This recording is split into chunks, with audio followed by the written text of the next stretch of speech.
여러분 안녕하십니까? C채널 매거진 굿데이 첫 소식입니다. 전문가들은 지구촌이 더 이상 코로나19 이전의 때로 돌아가지 못할 거라고 전망하고 있습니다.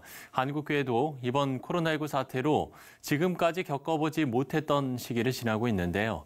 한국교회 건강연구원으로 모인 교계 인사들은 교회가 이 위기의 때를 전환점으로 삼아야 한다고 입을 모았습니다. 보도에 조홍현 기자입니다. 코로나19 이후 한국교회의 과제, 긴급 간담회에 참석한 교계 인사들은 이번 사태를 한국교회 하나의 분기점으로 생각했습니다. 코로나19는 교회 갱신을 향한 하나님의 명령이다.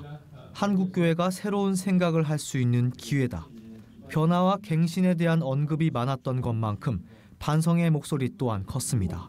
한국교회가 코로나19 대처를 위해 정부와 지자체와 이야기하는 과정에서 선제적인 모습을 보이지 못하고 불협화음을 낸 것이 통제를 받게 되는 빌미가 됐다는 것입니다.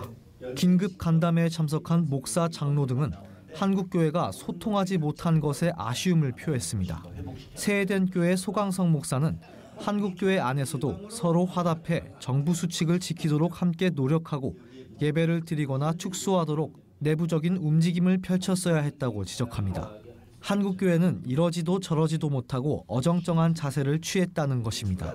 또 코로나19와 4.15 총선을 겪으면서 이제는 교회가 분노만으로 세상 앞에 나설 것이 아니라면서 교회가 이제는 뉴 패션과 뉴 포맷을 가지고 새롭게 교회 세움을 해야 한다고 당부했습니다. 온라인 예배가 성경적이냐, 이제 그런 얘기는 하지 맙시다.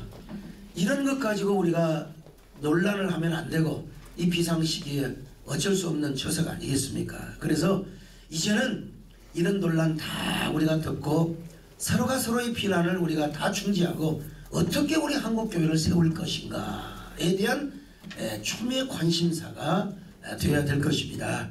토론에서 신평식 한국교회 총연합 사무총장은 방역 당국과의 대화 과정에서 있었던 어려움을 말하면서 이들이 교회의 입장을 잘 들으려 하지 않았다고 밝혔습니다.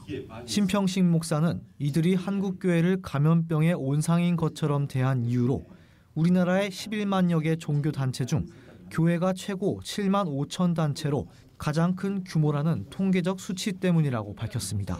신 목사는 실제로 성도 수가 단체 규모에 비해 소수이지만 교회가 스스로 사회적인 규모를 깨달아야 함을 느꼈다면서 교회의 사회적 책임감을 강조했습니다.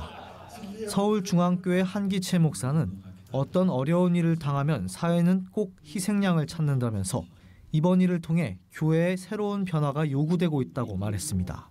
한기채 목사는 목회 패러다임도 상당한 변화를 줘야 한다면서 온라인 세대들에게 다양한 방법으로 복음을 전할 수 있는 기회를 잘 활용하자고 당부했습니다.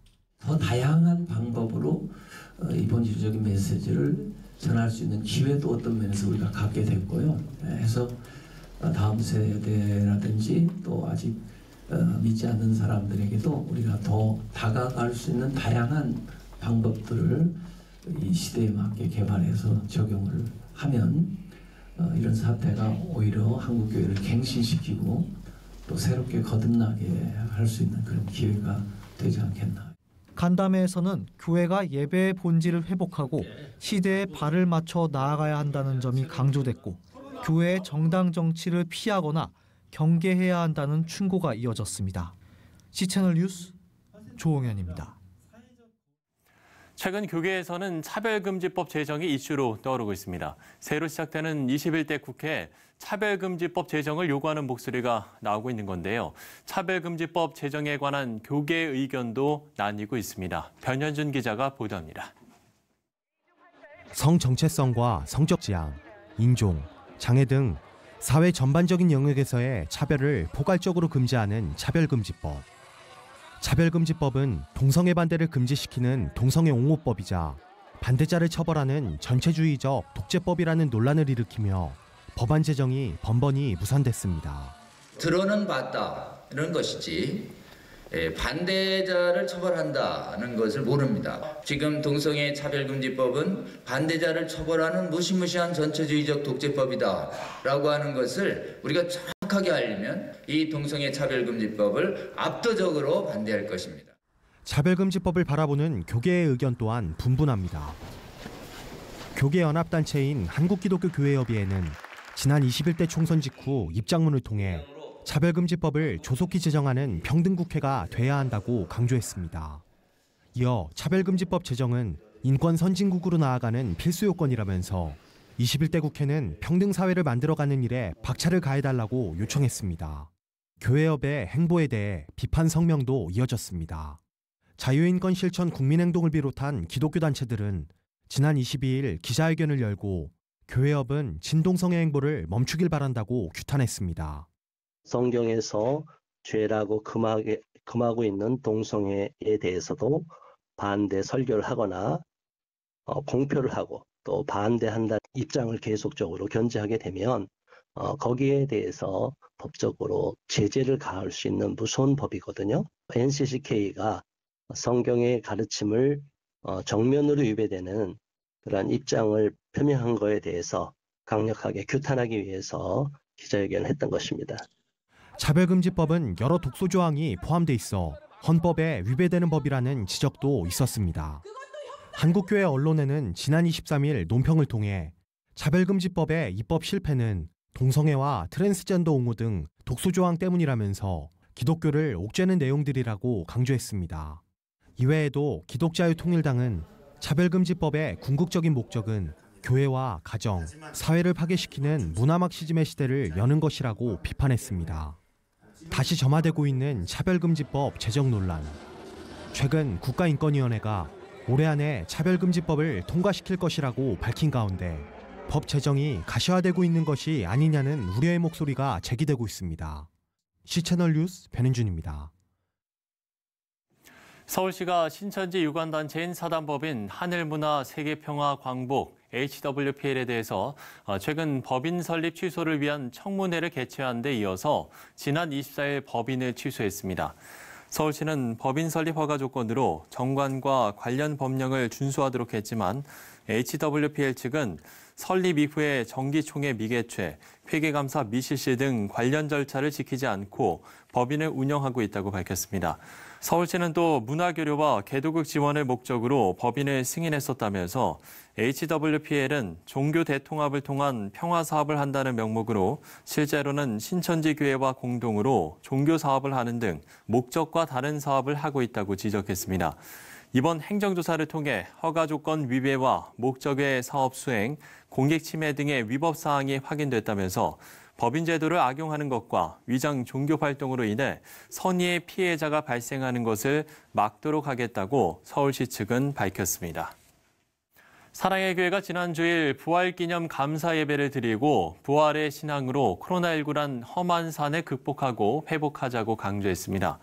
오정현 사랑의 교회 담임 목사는 비록 직분자 중심이지만 10주 만에 현장에서 예배를 드리게 된 것이 너무도 감격스럽다면서 오는 5월 10일 성도 모두가 함께하는 현장 예배를 통해 이 땅의 회복과 치유를 위한 기도의 시간을 갖자고 당부했습니다. 사회적 거리두기 등 감염 예방을 위한 7대 준칙을 철저히 지키고 있는 사랑의 교회는 이번 부활 기념 감사 예배를 실시간 온라인으로 생중계했고 직분자 중심의 현장 예배를 병행했습니다.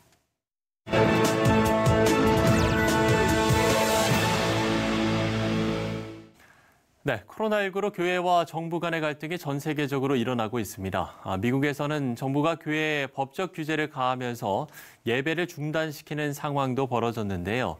이에 대한 해결책을 논의하기 위해서 교회의 법적 자문과 소송을 맡고 있는 태평양 법률협회에서 관련 컨퍼런스를 열었습니다. 자세한 내용을 주성철 목사 연결해서 알아보도록 하겠습니다. 자, 목사님, 지난 23일 미 전역의 교회들을 대상으로 화상 컨퍼런스를 실시하셨다고 하는데 어떻게 진행이 됐습니까? 네, 안녕하십니까. 주성철 목사입니다. 코로나 바이러스로 인해 전 세계가 몸살을 앓고 있는 상황에서 많은 미국인들이 예배, 특히 부활절 예배를 놓고 법적인 갈등이 있었습니다. 그래서 본 협회에서는 화상 컨퍼런스를 통해 매주 목요일 미 서부 시간으로 오후 2시에 전국 50개 주에 공개해서 첫 모임은 적어도 500명 이상의 교회 목사님들과 지도자님들이 들어와 법적인 대책을 들었습니다. 본 협회 변호사님들은 자신의 전문 분야에서 심도 깊게 연구해서 간단 명료하게 조목조목 설명을 했습니다. 그런데 중요한 것은 미국에는 연방법과 주법이 있고 또한 각 시마다 법이 달라 사람들이 혼돈하고 있었고 또한 정부 위정자들의 회의를 거쳐 결정한 것이 아니라 특별 명령으로 되어서 예를 들면 대통령 특명, 주지사 특명 그리고 시장이 내놓은 행동규례 등등이 시시각각으로 의견이 달라서 부득불 화상 컨퍼런스를 개최하게 됐습니다. 네, 그러면 화상회의에서 내용들이 좀 구체적으로 논의됐는지도 궁금하거든요. 네, 그렇습니다. 첫 번째로 본협회에서 일단 자가 격리를 하고 모든 예배를 온라인으로 바꾸라는 정부의 행동 규례에 따르라고 말을 했습니다. 이것이 종교 탄압이 아니고 건강과 관련되어 또한 수많은 확진자들이 나타나고 사망률이 높아가는 가운데 일단 서로 접촉을 피하라고 했습니다. 두 번째로 모든 사업소와 관공서, 놀이공원, 운동경기, 행사, 학교 등등이 취소되었기 때문에 경제적 문제를 다루었습니다.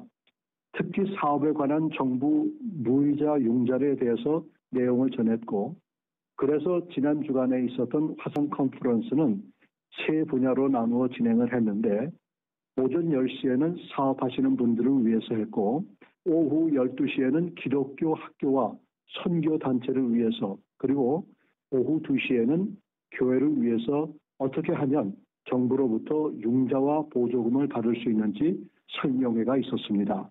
그리고 정부 보조금으로 1인당 1,200불씩 받게 되고 부부의 경우에는 2,400불을 받게 됩니다.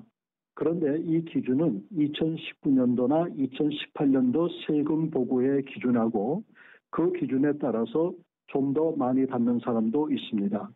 네, 이번 코로나19로 미국 정부와 교회 간의 충돌이 일어났는데 이런 갈등을 해소하기 위한 방법도 모색 중이시라고요? 예, 그렇습니다. 이번 와중에도 문제가 심각한 것은 정부는 불필요한 압박으로 교회에게 피해를 주고 있고 이것을 종교 압박이라고 하는 것은 무슬림이나 아니면 대형 식품점의 사람들에게는 아무런 제재가 없는데 교회에게만 억압을 하기 때문이고 교회는 정부의 지침을 따르지 않아 서로 충돌하고 있습니다. 특히 민주당의 영향을 받은 주와 시들은 이번 기회에 교회의 문을 아예 닫으려고 하고 있고 교회는 정부 지침이 이해할 수 없는 것들이 많아 종교 자유라는 명목 아래서 정부에 대항하고 있습니다. 이제 미국도 코로나 바이러스가 서서히 그 귀가 꺾이고 있는 상태라서 합법적인 방안을 모색하고 있습니다. 제 아무리 건강과 관련된 법령이라도 필요 이상의 제압이나 무력 행위는 미국 수정헌법에 위헌되는 내용이므로 우리 협회는 교회와 목사님들을 위해서 무상으로 변호할 것을 약속했습니다. 지금 연방정부와 주정부가 대립하고 있는 상황이고 정부와 교회가 또 회당이 대립하고 있는 상태이며 사람들의 신경이 너무나 날카로워져 있는 상태입니다. 하나님의 은혜와 섭리 가운데 코로나 바이러스 문제로 발생한 모든 갈등이 원만히 잘 풀릴 수 있도록 기도 부탁드립니다. 네, 우리나라에서 겪었던 갈등 상황이 미국에서도 고스란히 나타나고 있는 모습인데 말씀해 주신 것처럼 각각의 갈등들이 은혜 가운데서 원만하게 해결되기를 저희도 기도하도록 하겠습니다. 미국 태평양 법률협회 주성철 목사와 이야기를 나눠봤습니다.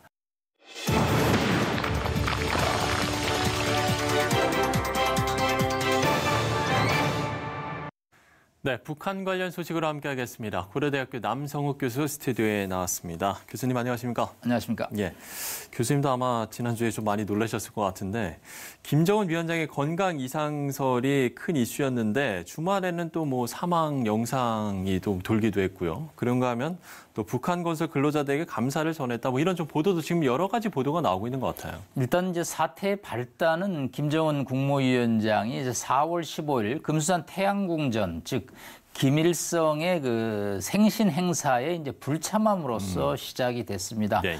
그리고 또 한 3일 안 보이니까 이제 CNN에서 in grave danger, 위중한 상태다라고 지난 이제 화요일 날 보도를 했습니다. 그렇죠. 자, 4월 11일이 최고인민회의 전에 정치국 전원회의 할 때 얼굴 모습을 드러나고 지금 이제 오늘까지 한 보름 이상 지금 이제 얼굴이 보이지 않죠. 그러니까 당연히 이 독재 국가의 지도자가 어디에 있느냐, 어떤 상태냐는 뉴스가 이제 쏟아져 나오고 있습니다. 네. 이렇게 뉴스가 이제 계속되는 이유는 두 가지죠. 하나는 북한에서 빨리 얼굴을 보이면 이 사태가 가라앉는데 종식되겠죠. 예, 김정은 위원장 여전히 모습을 드러내지 않고 있고요. 그러니까요. 이제 이런 상황에서 이제 우리의 정보 당국과 미국 정보 당국이 또 구체적인 팩트를 가지고 이것을 확인을 해줘야 되는데 그냥 네. 이상이 없다. 미국 합참의장 또 트럼프 대통령도 김정은 위원장의 군부 통치에 문제가 없고 또 우리 정부도 이제 원산에 있다. 예. 그리고 이 문제가 없다라고 이제 하는데 그거를 입증할 만한 어떤 증거는 보여주지 못하고 있고요. 그러니까요. 미국의 산팔로스 이제 그런 북한 전문 NGO에서 위성 사진으로 김정은 위원장의 전용 특별 열차가 원산역에 정차하고 있다. 그래서 이제 원산에 소재하고 있다.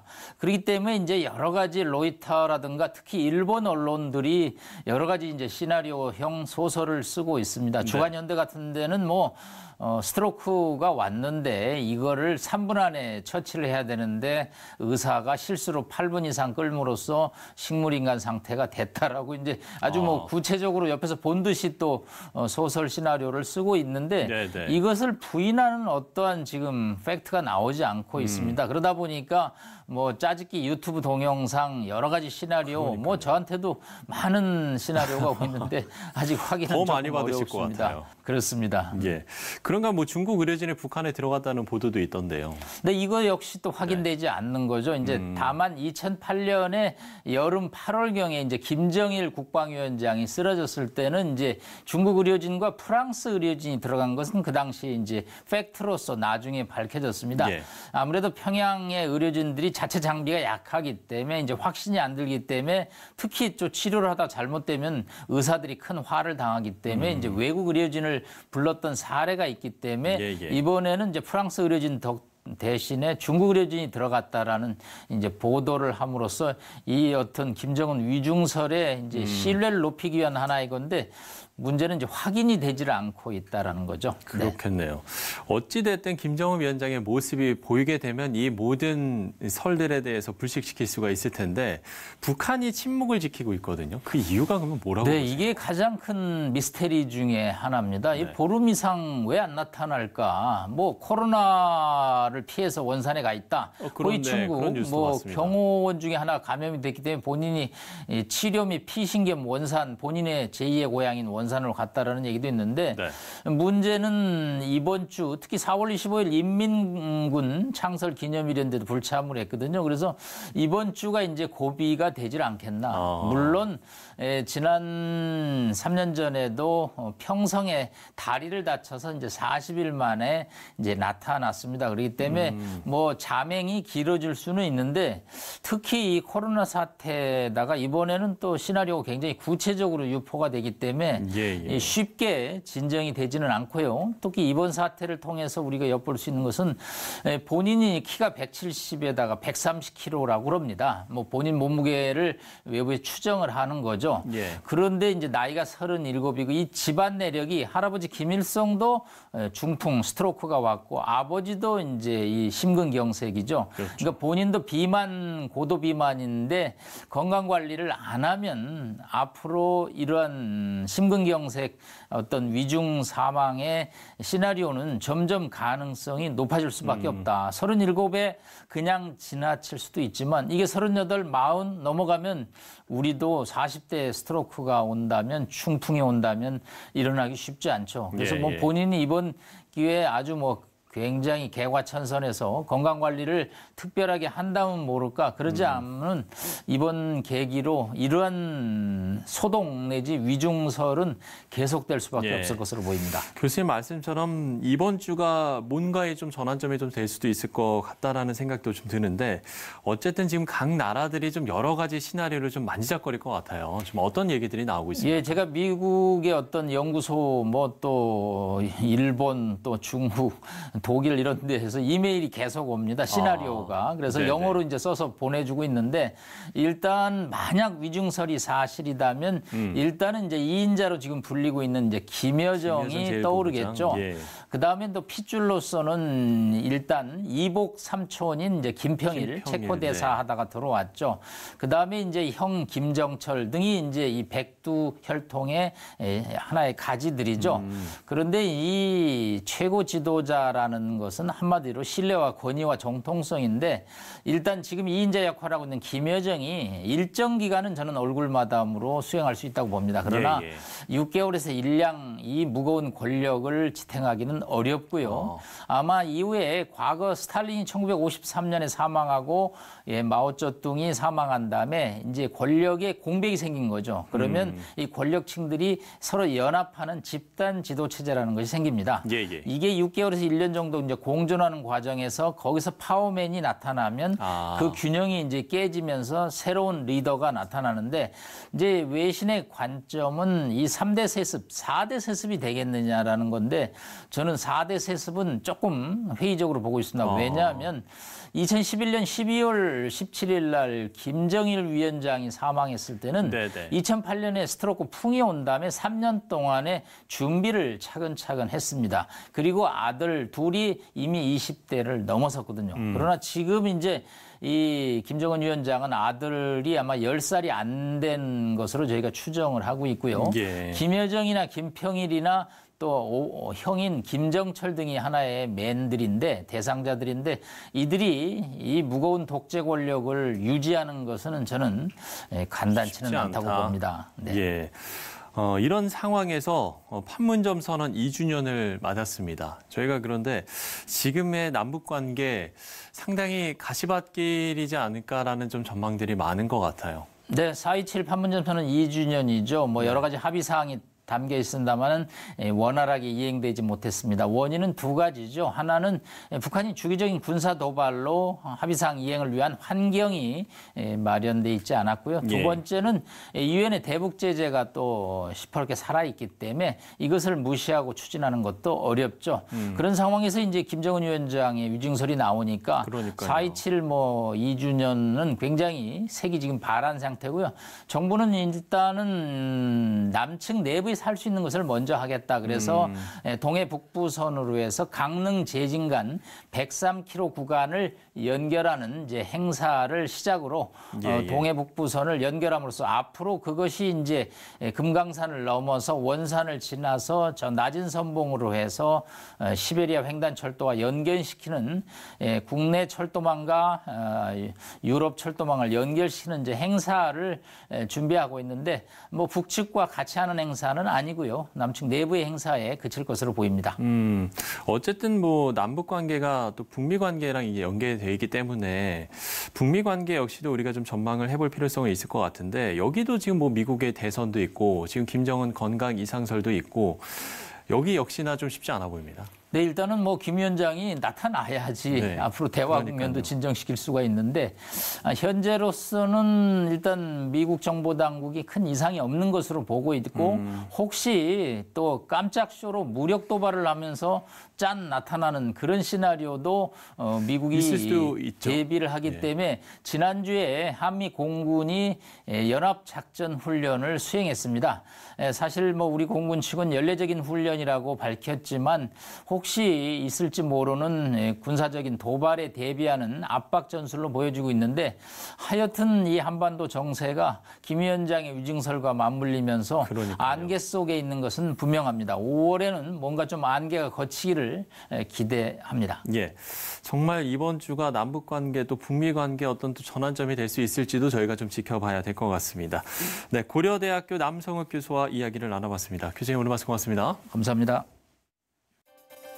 한국교회 목회자와 교계 인사들이 코로나19 이후 한국교회 과제 긴급 간담회를 열었습니다. 새로 시작되는 21대 국회 차별금지법 제정을 요구하는 목소리가 나오고 있는 가운데 법 제정을 두고 교계의 의견도 나뉘고 있습니다. 서울시가 신천지 유관단체인 사단법인 하늘문화세계평화광복 HWPL의 법인을 취소했습니다. 사랑의 교회가 지난 주일 부활 기념 감사 예배를 드리고 부활의 신앙으로 코로나19란 험한 산을 극복하고 회복하자고 강조했습니다.